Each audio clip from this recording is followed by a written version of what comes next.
అరే ఏదో ఒకటి చేసి రారా, ఇక్కడ ట్రైనింగ్ స్టార్ట్ అయ్యేటట్టుంది. మహేష్, నీ ఫ్రెండ్స్ ఇంకా రాలేదా? శానోరిటా, రఘు ఇంకా సుమంత్ని పోలీసు వాళ్ళు వచ్చేదారిలో పట్టుకున్నారంట. జాన్, చెప్పండి మేడం. పోలీస్ స్టేషన్కి కాల్ చేసి మాట్లాడు. Okay madam. అరే పోలీసు వాళ్ళు వదిలేసిర్రా. అవునా? శానరిటీది నార్మల్ బ్యాక్గ్రౌండ్ కాదురా, వేరే లెవెల్ అసలు. శానోరిటా రఘుగాన్ని వదిలేశారంట. ఓకే. ఇందాక రఘుగాన్ని పోలీసు వాళ్ళు పట్టుకున్నారు, ఒక్క కాల్కి వదిలేశారంట. శానోరిటా, అసలు ఎవరు నువ్వు? శానోరిటా, నువ్వెవరో తెలుసుకోవచ్చా? ఒక్క సెకండ్. అరే నువ్వు ఇక్కడ రారా. రే, జాబ్ వచ్చిందా, వర్క్ చేసుకుంటున్నామా, పైసలు తీసుకుంటున్నామా అని చూడకుండా నువ్వెవరు, ఎందుకు వచ్చినావు, ఇక్కడికే ఎందుకు వచ్చినావు, ఇవన్నీ నీకెందుకురా? సప్పుడేక జాబ్ చేసుకోకుండా. నువ్వు ఉండుబే, నీకేం తెలీదు. ఇదంతా సడన్గా ఎలా జరిగింది అని నేను డౌట్ వచ్చి అడుగుతుంటే జరాగు. ఏదో మూవీస్లో జరిగినట్టు అన్నీ ఫాస్ట్గా జరిగిపోతున్నాయి. అడుగుతుంటే అలా సైలెంట్గా నిల్చుంటాయింది. ఇదంతా ఏం జరుగుతుందో చెప్తావా లేదా? అయిపోయిందా? మనకి ఏదైనా విషయం నచ్చినంత వరకే అది నిజంలా కనిపిస్తుంది. వన్స్ అది అనుమానం అయితే మాత్రం ఇలా క్వశ్చన్లు వినబడతాయి. అనుమానం అబద్ధం అవ్వడానికి పెద్దగా టైం ఏం పట్టదు. అందుకే నిజం తన గతం చెప్పమని అదే మనకి టైం ఇస్తుంది. ఆ టైం ఇప్పుడు నాకొచ్చింది. చెప్తా విను. మా గ్రాండ్పాకి మా డాడ్ అంటే చాలా ఇష్టం. మా డాడ్కి ఓన్గా బిజినెస్ స్టార్ట్ చేసే ఇంట్రెస్ట్తో తాతయ్యని ఇన్వెస్ట్మెంట్ కోసం అడిగారు. గ్రాండ్పా నో చెప్పారు. డాడ్కి కోపం వచ్చింది.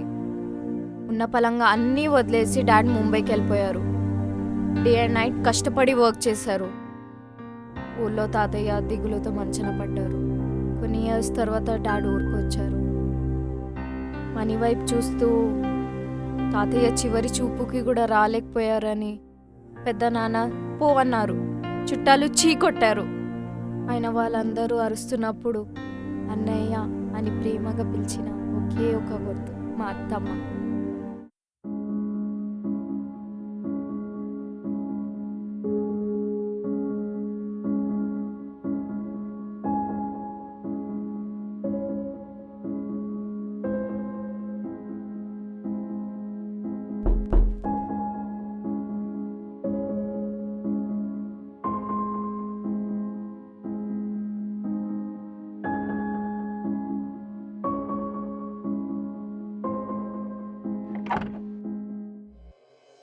అన్నయ్య, వదినా, రండి రండి, లోపలికి రండి.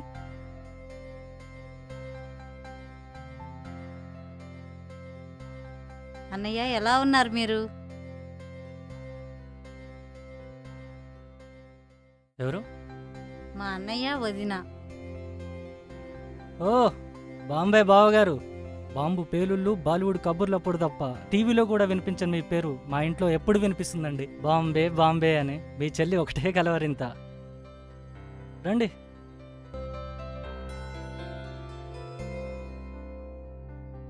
క్షమించు చెల్లమ్మ, నాన్నగారి చివరి చూపుకు కూడా రాలేకపోయాను. కనీసం నీ పెళ్ళికి కూడా రాలేకపోయా. దగ్గరుండి పెళ్లి చేయాల్సిన నేనే మీ అందరికీ దూరంగా ఉన్నా. నన్ను క్షమించు చెల్లమ్మ. ఏంటిదన్నయ్య, జరిగిందేదో జరిగిపోయింది, దాని గురించి వదిలేయండి. మా పెళ్ళికి రాలేదన్నదానికంటే మీ నాన్నగారి చావుకు వెళ్ళలేదన్న దానికే తను ఎక్కువగా బాధపడుతుంది. చాలా కలవరించారంట పాపం మీ నాన్న. అందుకే మీ అన్నకి మీరంటే కోపం. రావాలని అనుకున్నాము, కానీ ఏం చేయము. రాలేని సిచ్యువేషన్, పరిస్థితులు ఉండేలా చేశాయి. కాంట్రాక్ట్ మధ్యలో వదిలేసి వస్తే మళ్ళీ తిరిగి రానివ్వనన్నారు. అందుకని ఏం చేస్తాం చెప్పు. జరిగిందేదో జరిగిపోయింది బావగారు. ఇప్పటికైనా వచ్చారు, చాలు. సరే, మీరు స్నానం చేసి వచ్చేయండి, భోంచేద్దాం.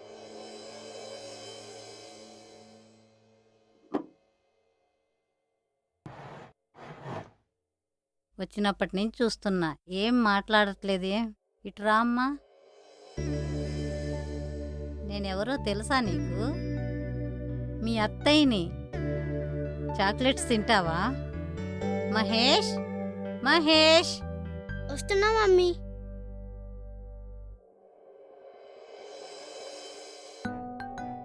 ఈ పేరేంటి? బావ పేరు అడుగుతున్నాడు కదా, చెప్పడానికేంటి? ఇప్పుడే ఏముందిలే, రేపు పెళ్ళయ్యాక పేరు చెప్తేనే ఇంట్లోకి రానిచ్చేది. ఇంకేంటి బావగారు సంగతులు? ఏం చేద్దాం అనుకుంటున్నారు? ఏం చేయాలో అర్థం కావట్లేదు బావగారు. కాంట్రాక్ట్ వర్క్ పోయింది. సొంతంగా ఒక బిజినెస్ పెట్టాలనుకుంటున్నాను. కానీ 3 ఏళ్లుగా సంపాదించిన సంపాదన అక్కడ బ్రతకడానికి సరిపోయేది. ఏదో పీకుదామని నాన్నని వదిలేసి వెళ్ళా. ఇప్పుడు డబ్బులు లేవు, నాన్న లేడు. ముంబైలో ఉన్న ఫ్రెండ్ ఒకడు ఇద్దరం కలిసి బిజినెస్ చేద్దాం అంటున్నాడు. కానీ దానికి కొంచెం పెట్టుబడి పెట్టాలి. నా దగ్గర కనీసం వాటికి కూడా డబ్బులు లేవు. పోనీ ఎవరినైనా అప్పటికి తీసుకోవచ్చు కదా బావగారు? కష్టాలు పంచుకోవడానికే అయిన వాళ్ళు రెడీగా లేరు. ఇంకా ఖర్చులు పంచుకోవడానికి ఎవరుంటారు? అందులో తప్పులేదులేండి. ఎందుకంటే అప్పుడు నాకు అడిగే అర్హతున్నా సంపాదించే తెలివి లేదు. ఇప్పుడు సంపాదించే తెలివున్నా అడిగే అర్హత లేదు.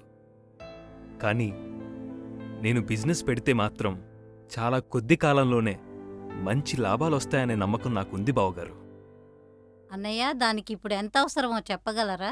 1,00,000 రూపాయలుంటే మొదలుపెట్టొచ్చమ్మా. మా దగ్గర కూడా అంత డబ్బు లేదన్నయ్య. కానీ మాకు ఎప్పటికైనా అవసరం అవుతుందని కొంచెం డబ్బు దాచాను. అది కావాలంటే ఇస్తాను. వద్దమ్మా, మీరు అడిగారని చెప్పాను కానీ మిమ్మల్ని అడగాలని కాదమ్మా. నన్ను ఇంట్లోకి రానియటమే చాలా సంతోషం. అదేంటి బావగారు, అన్నయ్య కష్టాలు ఉన్నాడని మీ చెల్లి ప్రేమతో ఇస్తానంటుంది కదా, తీసుకోండి బావగారు. నా కొడుకు చదువుకనే కొంత డబ్బు దాచాను. వాడు ఎలాగో ఇప్పుడే స్కూల్కి వెళ్ళాడు. అయినా బిజినెస్ స్టార్ట్ చేసిన కొద్ది రోజుల్లోనే లాభాలు వస్తాయంటున్నారు కదా, అందుకే ఈ డబ్బు తీసుకొని మీ బిజినెస్ స్టార్ట్ చేయండి. బావగారు, నేను మీ కాళ్ళు కడగకపోయినా మీరు నా కన్నీళ్లు తుడిచారు. మీ సాయం ఎప్పటికీ మర్చిపోలేదు. ఇలా అత్తయ్య మామయ్య ఇచ్చిన డబ్బులతో డాడ్ ముంబైకి వెళ్ళిపోయారు. అత్తయ్య నవ్వుతూ ఇచ్చిన డబ్బులు కదా, అక్కడ బిజినెస్ స్టార్ట్ చేసిన చాలా షార్ట్ టైంలోనే చాలా డెవలప్ అయిపోయింది. ఆ తర్వాత వాళ్ళని కలవడానికి వాళ్ళ ఇంటికి కూడా వెళ్ళాము, కానీ వాళ్ళు అక్కడి నుంచి వెళ్ళిపోయారు అని తెలిసింది. మా డాడ్ చాలా ఎంక్వైరీ చేశారు కానీ ఎలాంటి అడ్రస్ దొరకలేదు. పెద్దనాన్న ఇంటికి కూడా వెళ్ళాము కానీ అక్కడ అరుపులు తప్ప ఎలాంటి అడ్రస్ దొరకలేదు. అప్పటి నుంచి వాళ్ళ గురించి ఆలోచించని డే లేదు. ఆ తర్వాత నన్ను స్టడీస్ కోసం న్యూయార్క్ పంపించేశారు. ఆ తర్వాత టైం బాగోలేదని టైంని తిట్టకుండా టైంకి టైం ఇచ్చి వెయిట్ చేశాం. ఇన్నాళ్ళకి అదే రివర్స్లో ఒకేసారి వాళ్ళ అడ్రస్ని ఇచ్చింది. మా రిలేటివ్స్ పెళ్ళి కుదిరించింది, నన్ను ఇండియా తీసుకువచ్చింది, ఇలా నీ ముందు నిల్చోబెట్టింది. రే ఎహే, నువ్వు ముందు నా ముందు ఎందుకు నిల్చున్నావో చెప్పు. ఈ సోదంతా ఎవరికి చెప్తున్నావు?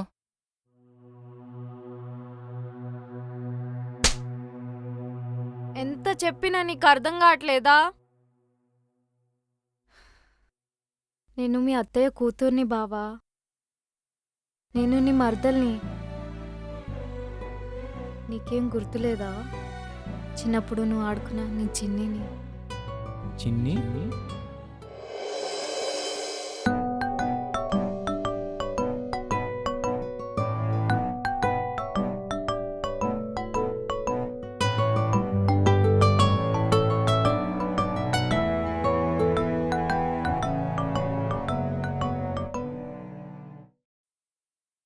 నేను ఫస్ట్ రావడమే మీ ఇంటికి వచ్చాను.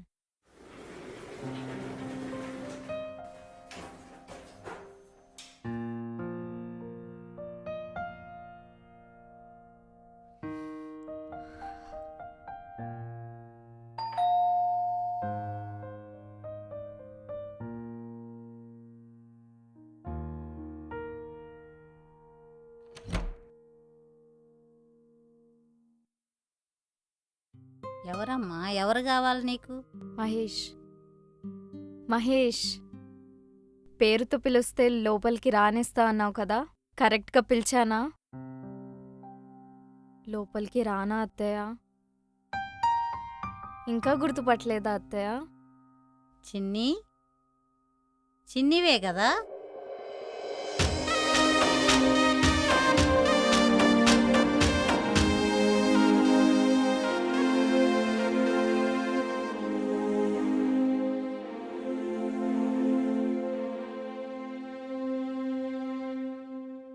ఎలా జరిగింది అత్తయ్య? యాక్సిడెంట్ అయిందమ్మా. వెళ్ళేలోపే అంతా అయిపోయింది. మీరెక్కడున్నారని తెలుసుకోవడానికి చాలా కష్టపడ్డారు మా డాడీ. ఎంత ట్రై చేసినా మీ అడ్రస్ తెలియలేదు. కనీసం మీరైనా ఇలా జరిగిందని ఒక్క మాట మాకు చెప్పాలనిపించలేదా అత్తయ్య? మీరు ముంబై వెళ్ళాక మీ మామయ్యకి వేరే చోట ట్రాన్స్ఫర్ అయిందమ్మా. అక్కడికి వెళ్ళాక మీకు చాలా ఉత్తరాలు రాశాము, అయినా మీ నుంచి ఎటువంటి రెస్పాన్స్ లేదు. మీరే మమ్మల్ని మర్చిపోయారనుకున్నామమ్మా. కనీసం మీరైనా సంతోషంగా ఉన్నారని మేము మీ గురించి తెలుసుకోలేదమ్మా.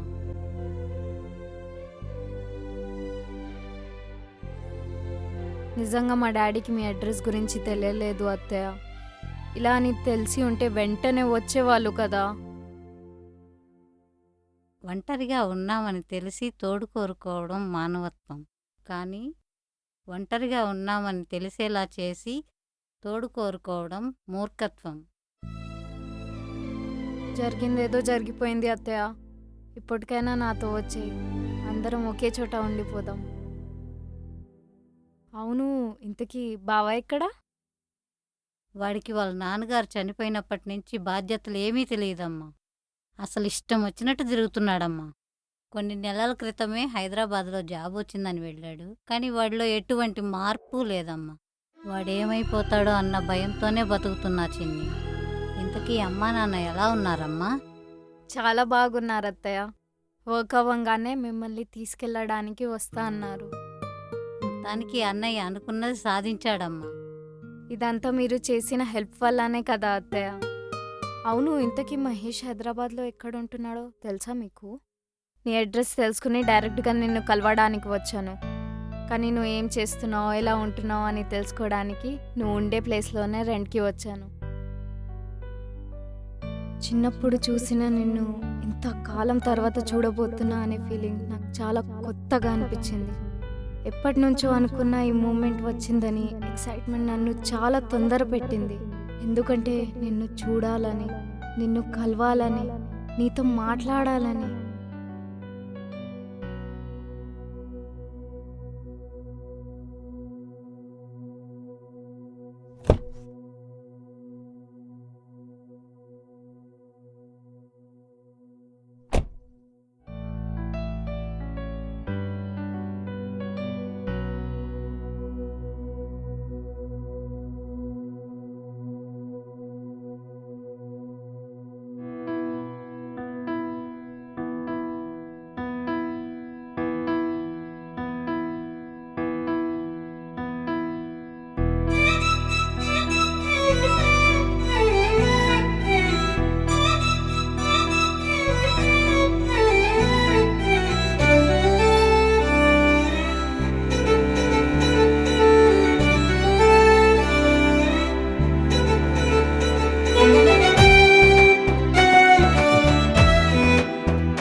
కిందికి వెళ్దామా? వద్దులే, పోనీ తనే వస్తాడా? ఇంతకీ నన్ను గుర్తుపట్టాడా లేదా? అసలు మనమే వెళ్ళి చూస్తే బెటర్ కదా.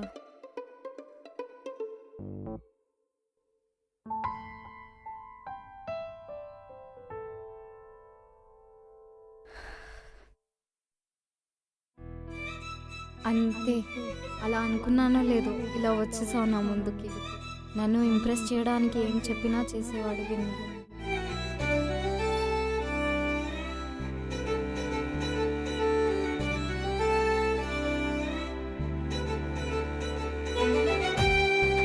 నేను డోర్కి ఆ వైపు నుంచి నన్ను ఇంప్రెస్ చేయడానికి ట్రై చేస్తున్నా.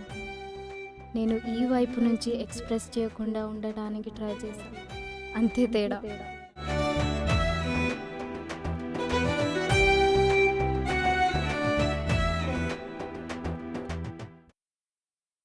తర్వాత నా డ్రెస్ మీద కమెంట్స్ చేసావు. నాకు చాలా కోపం వచ్చింది. అయినా నేను ఎలా ఉండాలి అనేది నా ఇష్టం కదా, దానికి ఎలా చెప్పాలా నువ్వు నాకు పెద్ద బిల్డప్ ఇస్తున్నాడు. నాకు తెలీదా నేను ఎలాంటి డ్రెస్సెస్ వేసుకోవాలని?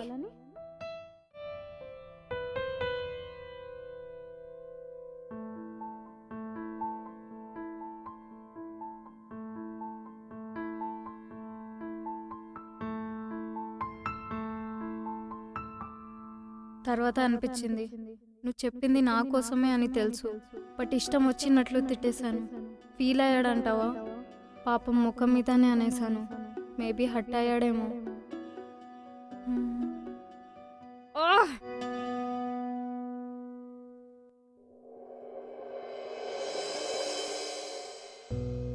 ఫీల్ అయ్యావా తిట్టానని? It's okay. నీకు ఎలాంటి డ్రెస్సెస్ ఇష్టం, ఏమి ఇష్టం నాకేం తెలుసు? నేనైతే అమెరికా నుంచి వచ్చిన, నాకేం తెలీదు. నాకు పొట్టి పొట్టి డ్రెస్సులు అంటే ఇష్టం ఉండదు. పంజాబీ డ్రెస్ అయితే నీకు ఓకేనా? ఓకే. కానీ ఏ కలర్? ఎల్లో.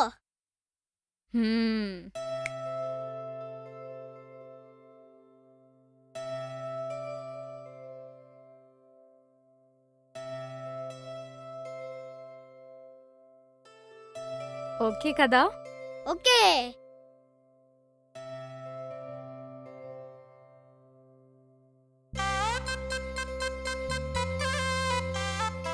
నీ ట్రెడిషన్ని ఫాలో అయ్యి నువ్వు కట్టాల్సిన తాలిబొట్టు, నేను నీ కోసం పెట్టాల్సిన ఎర్ర బొట్టు కలిపిన కాంబినేషన్ డ్రెస్లో నీ ముందుకొచ్చా. అప్పుడు నువ్వు నన్ను చూసావు చూడు.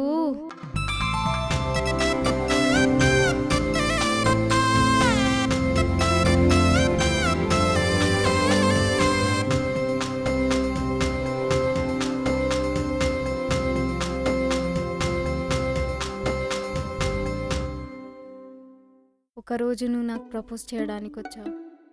అప్పుడు నీ వాయిస్లో షివరింగే నీకు తెలుసు, కానీ అట్ ద సేమ్ టైం నా హార్ట్లో బ్లడ్ షవర్లా ఫ్లో అయింది తెలుసా.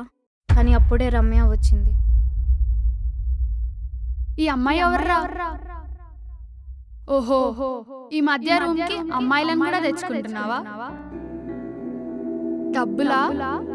ఫ్రీయా? ఆ రోజు రమ్య అన్న మాటలకి కోపం రావాలి, దాని చెంప పగిలి ఉండాలి. బట్ అప్పుడు నాకు బాధతో ఏడుపు వచ్చింది. ఎందుకంటే అది అలా మాట్లాడడానికి రీజన్ నీ ఇర్రెస్పాన్సిబిలిటీయే కదా. చాలా ఏడ్చాను. ఏడిస్తే నా బాధ పోద్ది, అంతేకాని నీకు బుద్ధి రాదు.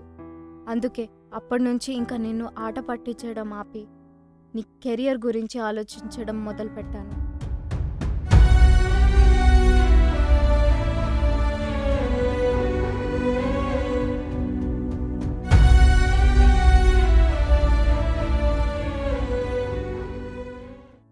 ఒకరోజు మా డాడ్ కాల్ చేసి హైదరాబాద్లోనే ఒక బ్రాంచ్ ఓపెన్ చేద్దామని చెప్పారు. ఆ రోజే నాకు డేవిడ్ కాల్ చేశాడు. హాయ్ సెనోరిటా, ఎలా ఉన్నావు? ఐఎమ్ ఫైన్ డేవిడ్, నువ్వు ఎలా ఉన్నావు? Yeah I'm good. బట్ నీ వాయిస్ ఏంటి డల్గా ఉంది? Is everything okay? అదే నీకు మహేష్ గురించి చెప్పినా కదా. అవును అవును నాకంతా చెప్పావు, but what happen now? I didn't expect this from Mahesh David. నేను అనుకున్నా మహేష్లా లేడు. తనకి అసలు రెస్పాన్సిబిలిటీస్ ఏంటో తెలీదు, అసలు ఎలా బిహేవ్ చేయాలో కూడా తెలీదు. Even he lied his mother. అక్కడ అత్తయ్య ఏమో మహేష్ మంచిగా జాబ్ చేస్తున్నాడు అనుకుంటుంది, బట్ వీడేమో ఇలా ఫ్రెండ్స్తో ఏమీ గోల్స్ లేకుండా ఉన్నాడు. నీకు ఒక ఐడియా చెప్తాను, వింటావా? మీ డాడ్ ఎలాగో హైదరాబాద్లో బ్రాంచ్ ఓపెన్ చేద్దాం అనుకున్నారుగా, సో అందులోనే మహేష్ని జాబ్లో జాయిన్ చేసుకో. అట్లీస్ట్ ఒక రెస్పాన్సిబిలిటీ వస్తుంది అని నా idea. What you say? Yeah David, నువ్వు చెప్పింది కూడా చాలా బాగుంది. I'll go with your idea. Thank you David.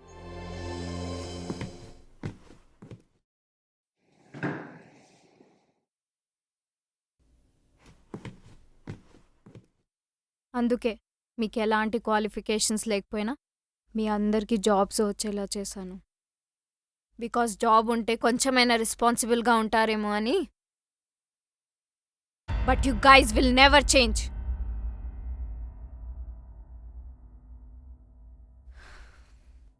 Mahesh, నీకొకటి చెప్పనా? అత్తమ్మ ప్యాంపరింగ్ అండ్ కేరింగ్ నీకు నాన్న లేని లోటు తెలియకుండా పెంచుతుంది. మరి నువ్వేం చేస్తున్నావురా? అత్తమ్మకి కూడా లోటే కదా. ఆ రెస్పాన్సిబిలిటీస్ నువ్వు తీసుకుంటేనే కదా అత్తమ్మ హ్యాపీగా ఉండేది. నువ్వు చెప్పింది కరెక్టే సెనోరిటా. నాకు ఎలాంటి గోల్స్ లేవు, ఎలాంటి రెస్పాన్సిబిలిటీస్ లేవు. నువ్వు చెప్పినట్టే నేను ఈ జాబ్ చేస్తా సెనోరిటా. సెనరీటా కాదు, చిన్ని అని పిలువు బావా. నేను నీ చిన్నిని.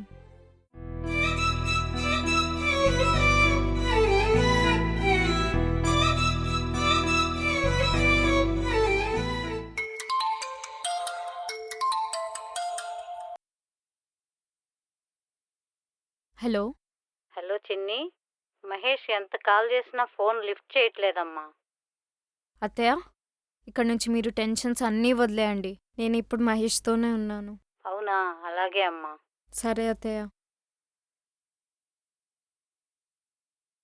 అత్తయ్య, ఎన్నిసార్లు కాల్ చేస్తుంటే నువ్వు ఫోన్ ఎందుకు లిఫ్ట్ చేయట్లేదు? వీడా కాల్ లిఫ్ట్ చేసేది? ఎప్పుడు చూడు సైలెంట్ మోడ్లోనే పెట్టిసేస్తాడు. రే, ఇంకా మారేవారా నువ్వు? ఛ, నేను వచ్చా కదా, ఇక్కడ నుంచి నీ లైఫ్లో సైలెంట్ మోడ్ తీసేసి సెలబ్రేషన్కి వైబ్రేషన్ మోడ్ యాడ్ చేసి సక్సెస్ని రింగ్ టోన్ చేసేదాకా ఈ అమెరికా అమ్మాయి ఇండియా వదిలిపోదు.